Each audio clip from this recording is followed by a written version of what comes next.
வர்த்தக பயன்பாட்டுக்கான சமையல் எரிவாயு சிலிண்டர் விலை 19 ரூபாய் குறைப்பு. 1911 ரூபாய்க்கு விற்கப்படும் என பொதுத்துறை எண்ணெய் நிறுவனங்கள் அறிவிப்பு.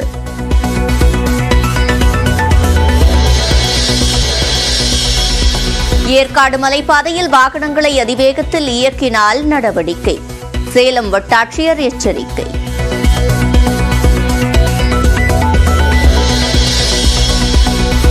முதற்கட்ட தேர்தலில் 66.14%, இரண்டாம் கட்ட தேர்தலில் 66.71% வாக்குப்பதிவு. தேர்தல் முடிவடைந்து 11 நாட்களுக்கு பிறகு இறுதி விவரங்களை வெளியிட்ட தேர்தல் ஆணையம்.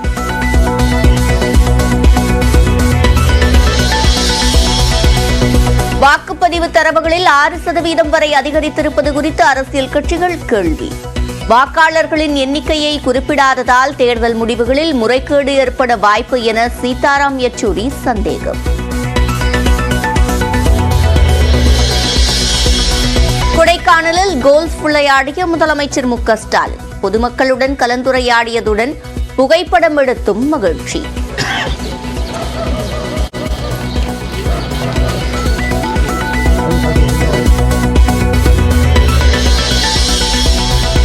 சென்னையில் தனது ஆலையை திறக்கிறது அமெரிக்காவின் ராக்வெல் ஆட்டோமேஷன் நிறுவனம்.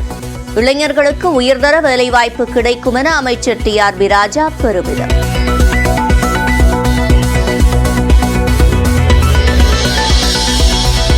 தென்காசி நாடாளுமன்ற தொகுதி வாக்கு எண்ணும் மையத்தில் 99 சிசிடிவி கேமராக்கள் பழுது என புகார். உடனடியாக சரி செய்யப்பட்டதாக மாவட்ட ஆட்சியர் கமல் கிஷோர் விளக்கம்.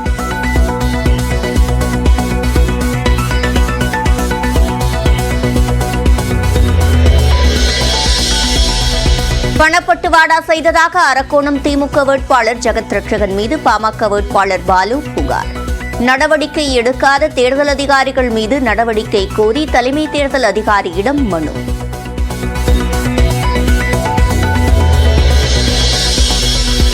தமிழ்நாட்டில் 15 இடங்களில் 100 டிகிரி ஃபாரன்ஹீட்டிற்கு மேல் வெப்பம் பதிவு. உதகையில் புதிய உச்சமாக 85 டிகிரி ஃபாரன்ஹீட் பதிவானதாக வானிலை மையம் அறிவிப்பு.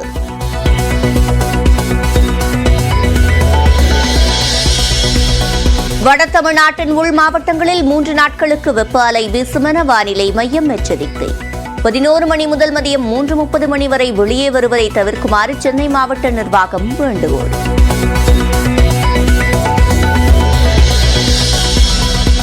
தென் மாவட்டங்களில் பரவலாக மழை. தேனியிலும் பெய்த கோடை மழையால் மக்கள் மகிழ்ச்சி.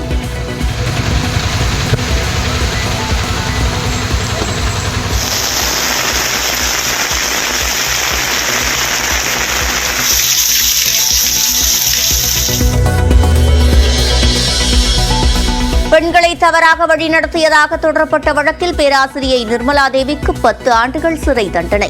மதுரை மத்திய சிறையில் அடைப்பு.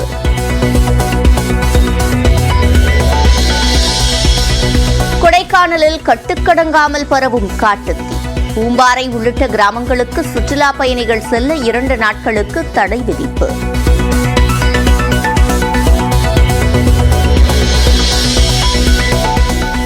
சென்னையில் கழன்று விழுந்த மாநகர பேருந்தின் கதவு. காயமடைந்த பெண்ணுக்கு சிகிச்சை.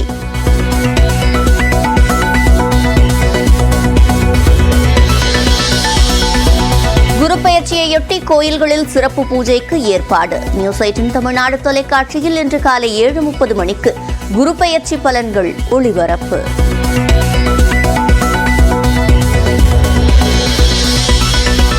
மக்களவைத் தேர்தலுக்கு முன் டெல்லி முதல்வர் அரவிந்த் கெஜ்ரிவாலை கைது செய்தது ஏன்? அமலாக்கத்துறை நாளை மறுதினம் பதிலளிக்க உச்சநீதிமன்றம் உத்தரவு.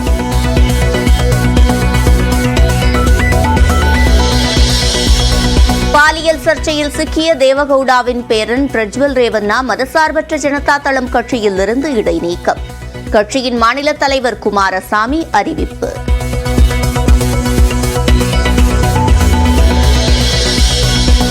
ஜம்மு காஷ்மீரில் அனந்த்நாக் தொகுதிக்கான தேர்தல் 7ஆம் தேதியிலிருந்து 25ஆம் தேதிக்கு மாற்றம். பரப்புரையில் சிக்கல் இருப்பதாக கூறி தேர்தல் ஆணையம் அறிவிப்பு.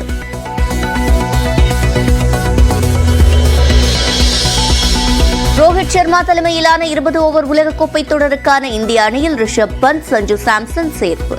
நடராஜன் உள்ளிட்ட தமிழ்நாட்டு வீரர்கள் யாரும் இடம்பெறாததால் ரசிகர்கள் ஏமாற்றம்.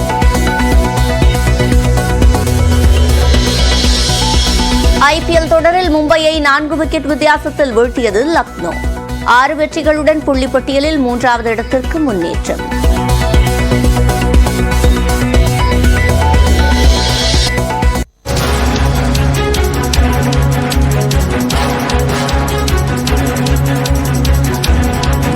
அண்மை செய்தியை பார்த்து வருகிறோம்.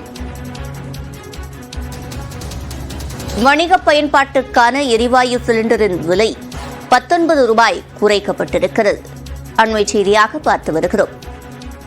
இதனால் சென்னையில் 1900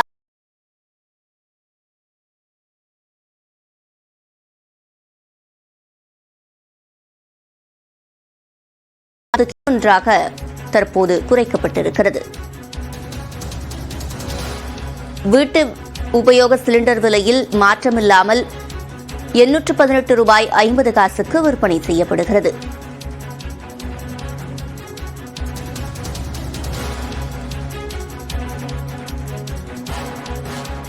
நாடாளுமன்றத்திற்கான முதற்கட்ட தேர்தலில் 66.14% வாக்குகளும், இரண்டாவது கட்ட தேர்தலில் 66.71% வாக்குகளும் பதிவானதாக தேர்தல் ஆணையம் அறிவித்துள்ளது.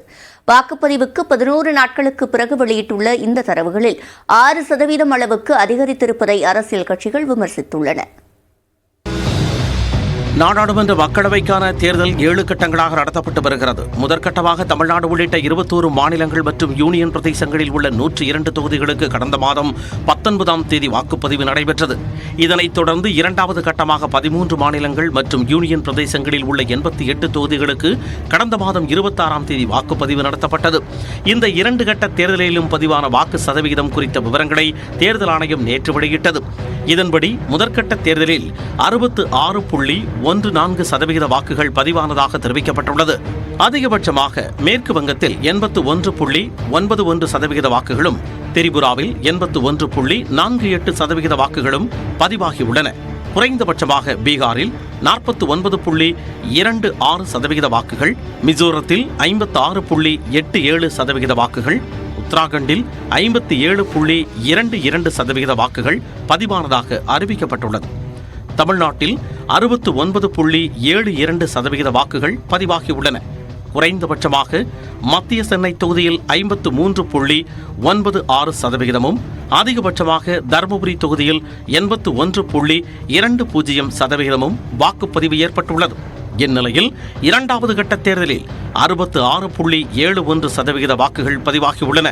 இதில் அதிகபட்சமாக மணிப்பூரில் 84.85%, குறைந்தபட்சமாக உத்தரப்பிரதேசத்தில் 55.19% வாக்குகள் பதிவானதாக தேர்தல் ஆணையம் அறிவித்துள்ளது. முதற்கட்ட தேர்தல் நடைபெற்ற 19ஆம் தேதி இரவு தேர்தல் ஆணையம் வெளியிட்ட செய்தி குறிப்பில் 60%க்கு மேல் வாக்குகள் பதிவானதாக குறிப்பிட்டது. இதனைத் தொடர்ந்து இரண்டாவது கட்ட தேர்தலில் 60.96% வாக்குகள் பதிவானதாக தெரிவிக்கப்பட்டது. இந்நிலையில் 11 நாட்களுக்கு பிறகு விவரங்களை வெளியிட்டுள்ள தேர்தல் ஆணையம் வாக்குப்பதிவு சுமார் 6% அதிகரித்துள்ளதாக தெரிவித்துள்ளதை அரசியல் கட்சி தலைவர்கள் விமர்சித்துள்ளனர். எக்ஸ் தளத்தில் பதிவிட்டுள்ள மார்க்சிஸ்ட் கம்யூனிஸ்ட் கட்சியின் பொதுச் செயலாளர் சீதாராம் யெச்சூரி, 2 கட்ட தேர்தலிலும் முதலில் குறிப்பிடப்பட்டதை விட அதிகமான அளவுக்கு வாக்குப்பதிவை தேர்தல் ஆணையம் குறிப்பிட்டுள்ளதாக தெரிவித்துள்ளார். ஆனால் சதவிகிதத்தை மட்டும் குறிப்பிட்டுவிட்டு ஒவ்வொரு தொகுதியிலும் ஒட்டுமொத்தமாக உள்ள வாக்காளர்கள் எத்தனை பேர் என்ற விவரங்களை வெளியிடாதது ஏன் என்று அவர் கேள்வி எழுப்பியுள்ளார். இது வாக்கு எண்ணிக்கை என்போது வாக்காளர் எண்ணிக்கையை மாற்ற வாய்ப்பு உள்ளதோ என்ற சந்தேகத்தை எழுப்பியுள்ளதாக சீதாராம் யெச்சூரி கூறியுள்ளார்.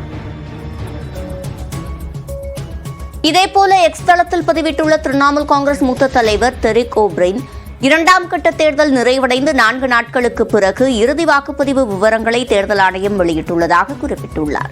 4 நாட்களுக்கு முன்பு தேர்தல் ஆணையம் வெளியிட்ட தரவுகளை விட 5.75% அதிகரித்துள்ளதாகவும் இது வழக்கமானதா என்றும் அவர் கேள்வி எழுப்பியுள்ளார். முன்னதாக எக்ஸ் தளத்தில் பதிவிட்ட காங்கிரஸ் மூத்த தலைவர் ஜெயராம் ரமேஷ், முந்தைய காலகட்டங்களில் வாக்குப்பதிவு முடிவடைந்து 24 மணி நேரத்திற்குள் இறுதி வாக்குப்பதிவு நிலவரங்கள் வெளியிடப்படும் என்று குறிப்பிட்டுள்ளார். மேலும் மாநிலம் மற்றும் வாக்குச்சாவடி வாரியான வாக்காளர் விவரங்கள் மட்டுமே தேர்தல் ஆணையத்தின் இணையதளத்தில் இருப்பதாகவும் மக்களவைத் தொகுதி மற்றும் சட்டப்பேரவைத் தொகுதி வாரியான விவரங்கள் இல்லை என்றும் அவர் தெரிவித்துள்ளார். தேர்தல் தொடர்பான அனைத்து விவரங்களையும் உரிய நேரத்திலும் வெளிப்படையாகவும் தேர்தல் ஆணையம் அறிவிக்க வேண்டியது அவசியம் என்றும் ஜெய்ராம் ரமேஷ் தெரிவித்துள்ளார்.